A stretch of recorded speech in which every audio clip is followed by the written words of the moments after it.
Vamos a hablar ahora sobre algunos artrópodos que producen infestación sobre humanos, que son los arácnidos, entre los cuales se encuentran los ácaros, y el ácaro más común sobre humanos es el Sarcoptes scabi, que produce la escabiosis, también popularmente conocida como sarna. La sarna tiene formas de infestación que son ampliamente conocidas. El contacto directo persona a persona es el más importante, y el contacto con fomites que pueden estar infestados, como ropa, sábanas y toallas. Tenemos que decir que la sarna está habitualmente asociada a escasas medidas de higiene y hacinamiento, condiciones que son muy frecuentes en las cárceles venezolanas, como se presenta en esta imagen. Sin embargo, es importante mencionar que actualmente en todas las consultas, tanto rurales como urbanas, tenemos una gran cantidad de pacientes con escabiosis por el factor de riesgo de la ausencia de jabón para la higiene personal.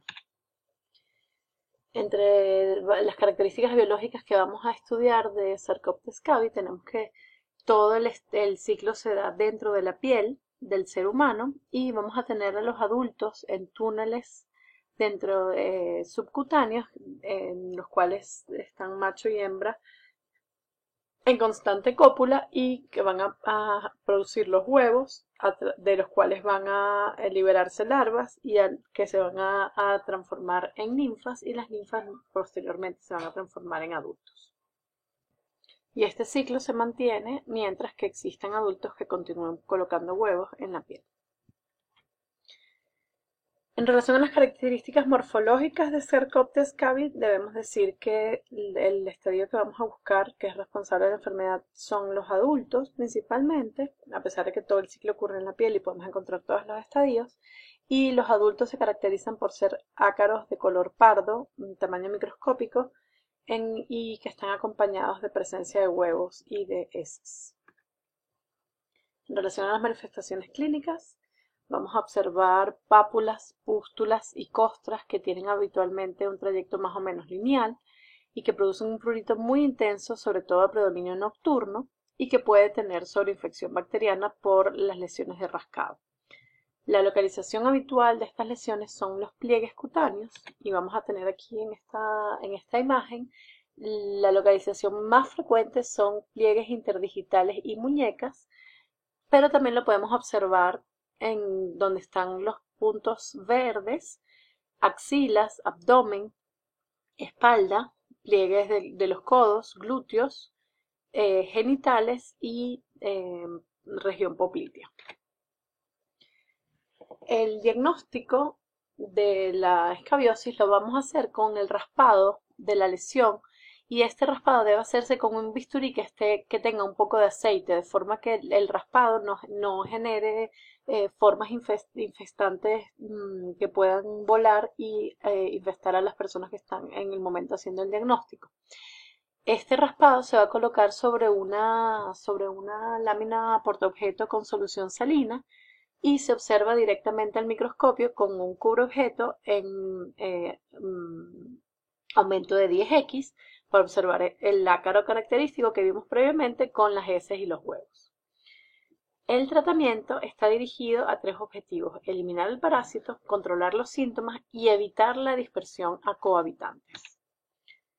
Entonces, para eliminar el parásito se puede utilizar o un medicamento vía oral que se denomina ivermectina, y se utiliza una dosis única que puede ser efectiva, o se pueden utilizar lociones como permetrina al 5%, lindano, crotamitón, que son altamente tóxicos y que prefieren evitarse en poblaciones de riesgo como lactantes, embarazadas y madres dando lactancia materna, en las cuales se prefiere indicar crema azufrada al 7%, que sin embargo no es tan efectiva, pero que es menos tóxica que las lociones que se utilizan habitualmente. El control de los síntomas es muy importante porque el paciente se encuentra muy afectado por el prurito, y lo que se utiliza son antihistamínicos por vía oral habitualmente, lociones antipruriginosas, compresas frías pueden ser efectivas, y el aseo frecuente de las lesiones para evitar la sobreinfección bacteriana. Las medidas para evitar la dispersión son sumamente importantes, y aquí vamos a indicar Y aquí es importante tener siempre presente que a todos los pacientes que se les diagnostica escabiosis y se les indica tratamiento para eliminar el parásito, debe también indicarse las medidas para evitar la dispersión, porque si no el paciente se puede curar y a la semana está nuevamente infectado porque no se indicaron estas medidas. Y aquí las medidas son muy parecidas a lo que habíamos visto para evitar la dispersión de enterobiasis, el lavado de toda la ropa, sábanas, ropa interior con agua caliente, muy importante porque es la única forma de eliminar la vitalidad de los huevos. Es importante cambiar las sábanas diariamente mientras dura el tratamiento y se elimine la infestación.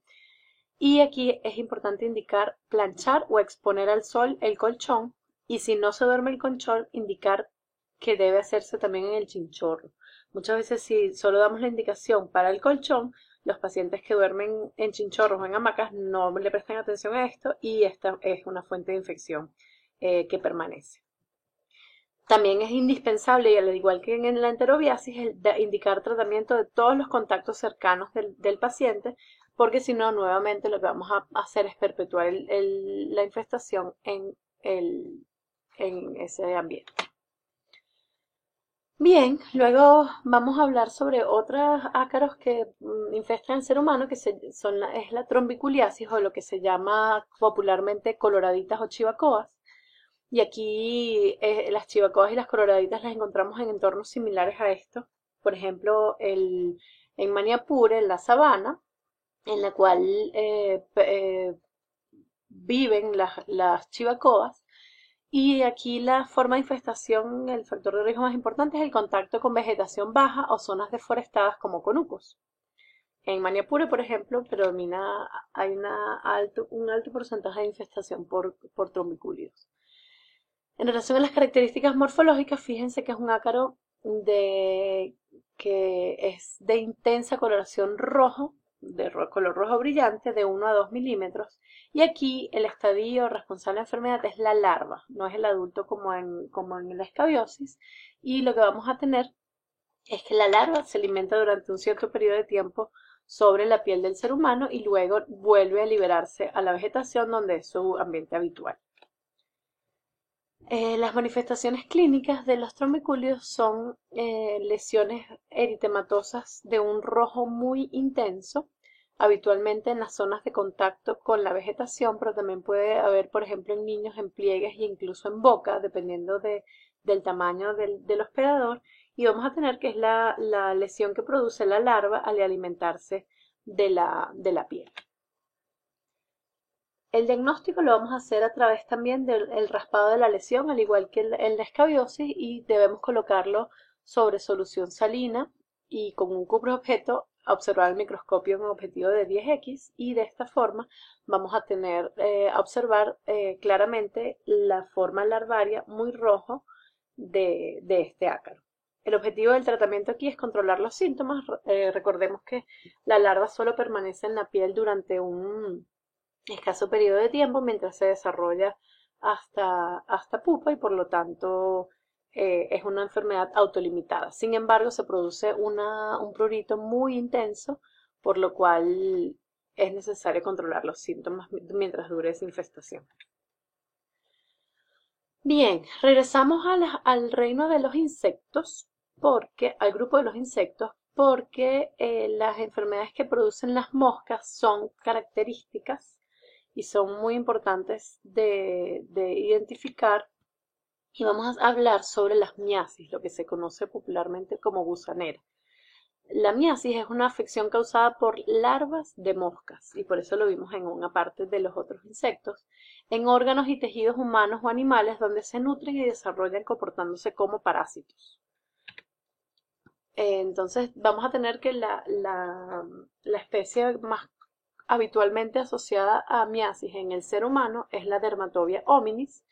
Vamos a tener el adulto, tiene estas características, tiene unos 12 milímetros de longitud, la cabeza es amarillo-naranjada, como ven aquí, y el cuerpo es más bien azulado. No es la musca doméstica la que habitualmente encontramos en nuestra casa, sino tiene esta coloración especial.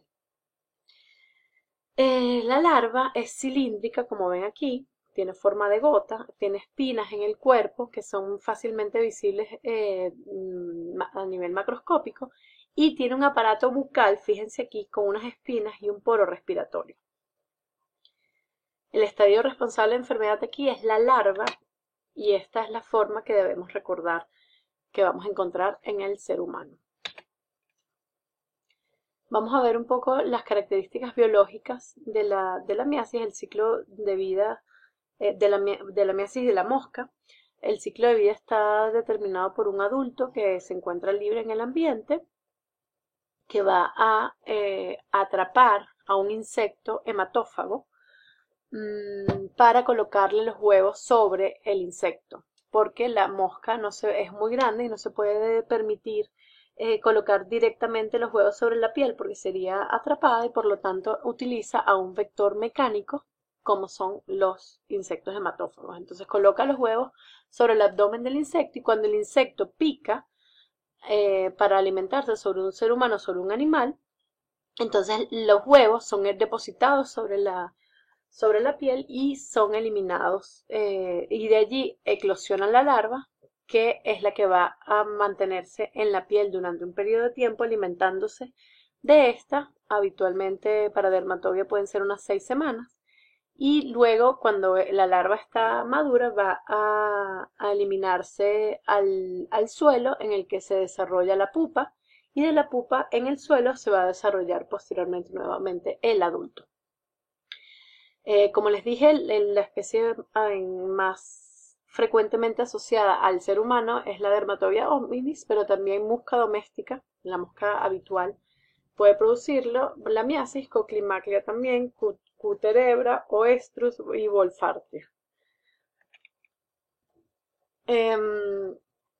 Dependiendo de las formas de infestación, vamos a tener diferentes denominaciones de la miasis. Llamamos miasis obligatorias cuando ocurre la inoculación cutánea de larvas por la mosca hembra directamente. Esto es muy infrecuente y ocurre con más frecuencia en miasis en animales, pero en humanos no se ve tan frecuentemente.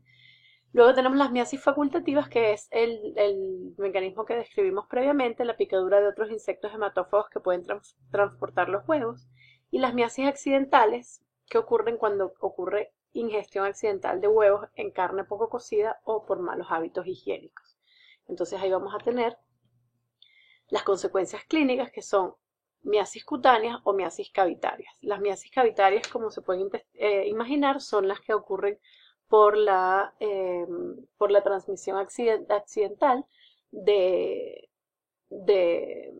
huevos a las cavidades, por ejemplo intestino, etc. Y las miasis cutáneas más frecuentes son las que ocurren con esta presentación en piel intacta. Vamos a tener una pápula eritematosa que es móvil, eso es lo que da la característica clínica, el dato clínico más importante, con un orificio central que es doloroso y que produce un exudado purulento hemático. En piel lesionada también puede ocurrir complicando úlceras y necrosis de cualquier etiología. Y para ampliar un poco el tratamiento y el diagnóstico de la miasis, vamos a observar un video producido por Monsters Inside Me de Animal Planet para entender mejor, sobre todo el tratamiento, que es muy importante conocerlo porque en nuestro ejercicio rural es muy habitual conseguir estas lesiones. Algunas referencias para estudiar algunos temas que son difíciles de encontrar en los textos los tienen aquí y esperamos que aprendan mucho y que puedan contactarnos en caso de que tengan cualquier duda.